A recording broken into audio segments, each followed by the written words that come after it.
যখন মনে করলো, ধারণা করলো, হায় আমি বড় ভুল করে ফেলেছি, অন্যায় করেছি, আসমানের মালিকের দরবারে আমি ধরা পড়ে যাব। আল্লাহ আমাকে জ্ঞান দিয়েছেন, বিবেক দান করেছেন,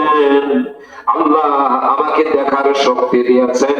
শোনার শক্তি দিয়েছেন, বলার শক্তি দিয়েছেন, হাত দিয়ে ধরার শক্তি দিয়েছেন, পা দিয়ে হেঁটে যাওয়ার শক্তি দিলেন। ওই আল্লাহর কেমন করে আমরা অবাধ্য হয়ে থাকবো? 70 বছর বয়সের সময় আল্লাহর বান্দা যখন গুনার কথা স্মরণ করে মধুর বাণী কালেমা শরীফ তেলাওয়াত করে আল্লাহর উপর ঈমান আনবে, তওবা করবে, আসমানের মালিক ঘোষণা দেয়, বান্দা যখন আমার কালেমা শরীফ পড়ে নিল, ঈমান গ্রহণ করলো, আমি আল্লাহ আসমানের মালিক বান্দার 70 বছরের গুনাহ সঙ্গে সঙ্গে ক্ষমা